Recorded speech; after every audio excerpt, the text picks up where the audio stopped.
Hello and welcome to this new video, and as usual, as was once per month, it's a ScrawlrBox, the ScrawlrBox from June 2022 that I received on the 4th of July. So it's the number 82, and you can already see the Scrawler challenge, which is Electric Dreams. So sweet dreams are made of this. We're going bright, bold and loud this month with a vibrant palette. Don't be restricted by realism, take another look from a different perspective and break free from the traditional rules of colors to watch your dream-like creations illuminate with a dynamic pop of neon. And first of all, a thing I won't use as usual, it's the paper provided in this box. So it's a Frisk Bristol board, 250 GSM in A5, and it's made of 10 sheets. This Frisk Bristol board paper provides a nice seed-free, extra smooth and clean white surface, ideal for all of your illustrative needs with pencils, ink, pens, technical pens and more. Both sides of each sheet of paper features an identical surface, so you can use either side for your creative design. With 10 sheets, you should have plenty for all of your swatching and creative needs. So I used, as usual, my Moleskine sketchbook, my trusted one, that I didn't use in a bit. On this menu, you know, there are always a surprise menu reproduced in the Scrawlzine with nothing written, interesting written on it. There's a rare fact from a surrealist. Did you know that the original Chupa Chups logo was designed by surrealist artist Salvador Dali in 1969? Anyway, we also have a Pigma Micron 05 purple, so it's 0.45 millimeters thick. This handy little Pigma Micron pen is a wonderful tool for precision and accuracy, perfect for outlining and detailing in your artwork. It features an acid-free ink that is derived from a single pigment to ensure color consistency and reliability.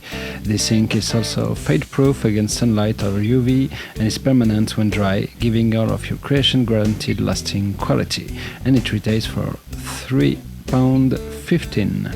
The paper is £3, and the Pilot Printer markers neon, red, yellow, green and apricot, so orange, they retail for £3.69 each. Explore your wildest color-filled dreams with these bold and vibrant paint markers. These wonderfully vivid markers feature a short hexagonal barrel, which makes them easier to grip and hold for extended use. The water-based pigment ink is ultra-resistant and opaque, and it will dry quickly, ensuring you won't smudge any of your creative designs.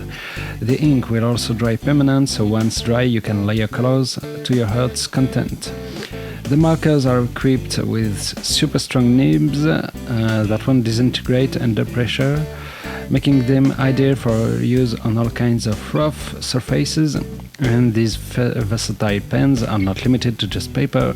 They can be used on a variety of different surfaces, including wood, paper, cardboard, fabrics, plastic, glass, metal and more.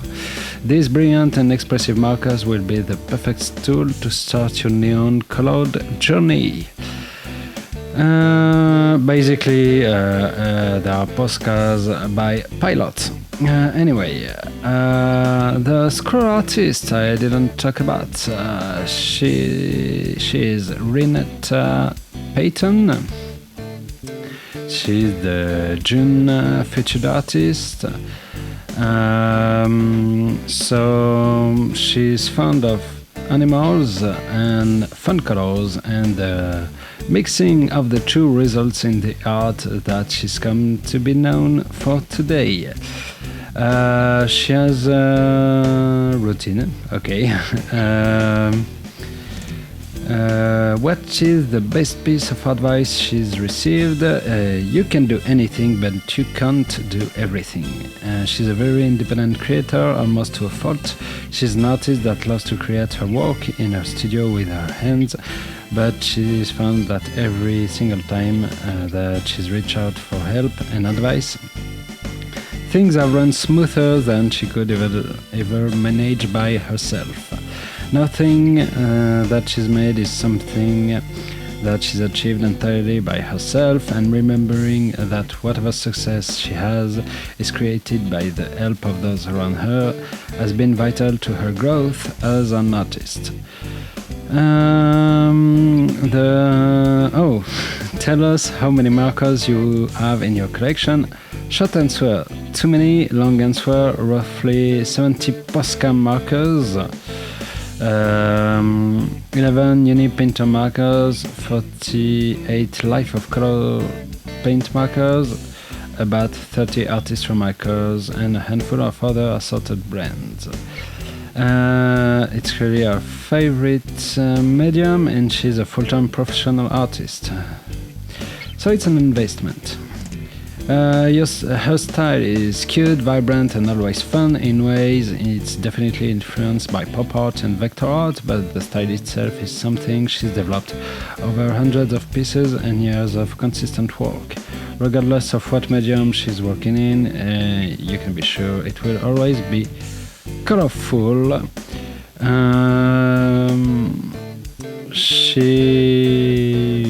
Okay, that's the most part of it. Oh, we have the scroll tips. I almost forgot about those. So, the things to try is getting started by prepping your markers. So, you shake the marker, you remove the cap and gently pop the nib on a scrap piece of paper. Okay. To keep your pens working well, they are best stored horizontally with the tip pointing upwards. These pens contain a pigment-rich water-based ink that can be used on virtually any surface. These vibrant pens will show on even the darkest of surfaces, so you don't just have to limit your creativity to paper. Okay. Avoid streaks by working in smaller sections. If you find the paint start to dry out, keep popping that nib to make sure it stays juicy. Keep those edges bold to prevent your colors running into each other or bleeding. Make sure the color underneath it or next to it is 100% dried. You can tell once the paint is dry as it will turn completely matte. Get blending, just lay down your first color and while it's still wet, lay your second color next to it, or use small strokes, bring the lighter color over the darker one to create the transition.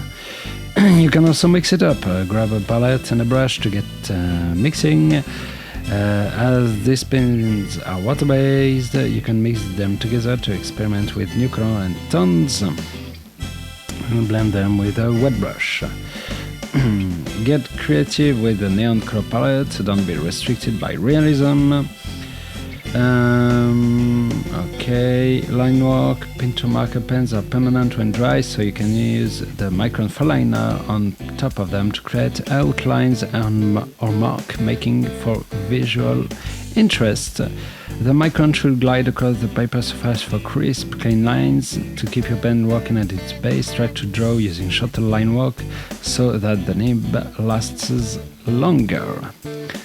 And finally, the artist's advice. When working with paint pens, you have to keep in mind that the felt tips can easily degrade the fibers of the paper if you're not careful. Keeping that in mind, I have a few tips for all you artists out there. Shake your pens well. The ball in the pen mixes the paint that's been sitting dormant, so give your painters a good shake. Pump and test it on scrap paper before you use it on your art to make sure the color is mixed well and opaque. Do not oversaturate your paper. This is the #1 way to your page. Do one light even coat of paint, and if you need to do another coat or cover one color with another, wait for a first coat to completely dry before doing so. If your page peels slightly, leave it be. Usually once it fully dries, you can flick those little balls away and pretend like nothing happened.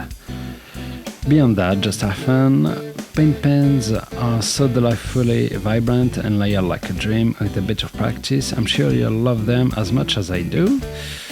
And we have Scroll Extra about the creation of the neon color.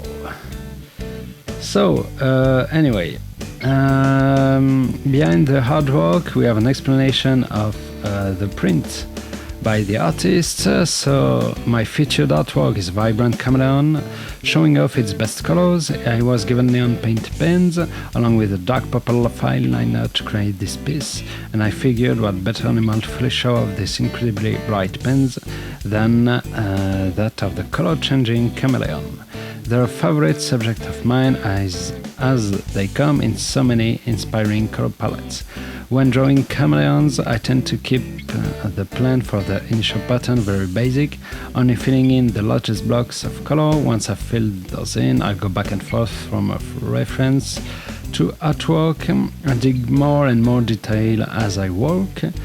I also added in the leafy background partway through the process. I hadn't initially planned that element, but as I was working through the piece, I felt like the background needed to be a bit more than just a dark purple abyss. I'm so pleased that I took the time to add them in. They made the entire composition feel like a cohesive piece, and foreground and background ended up harmonizing so well. I don't usually work with neons and fine liners, so while this was definitely a challenge to create, I'm thrilled with how the final product came out. Maybe I'll have to work with this color palette more often. Anyway, about this box.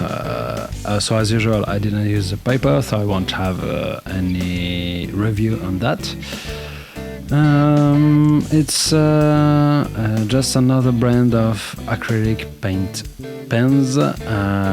We know them well by now. Yeah, it's okay. It wasn't. I would have hoped for more paint pens, maybe a different brand, cheaper but a bit more. I would have preferred the black liner, but it's okay, it's a purple one. We'll go with it, no problem at all. Yeah, nothing much to say. It was a simple box. It was a usual box, not so surprising, even with the theme Electric Dreams. Okay, deal with it. But yeah, the paper reacted well for it. I think it wasn't the best, but it was a bit teared up. I don't know if it's the paper or if it's the paint that is coagulating on some points. I have a real problem of streaky lines, but I'm used to it with those type of pens because I don't work within small areas, but with bigger pots of colored pots. So yeah, simple, efficient, not surprising. Well, as usual, I will wish you a good day, a good morning, a good afternoon, a good evening, or a great night, whenever and wherever you're watching this video, and goodbye!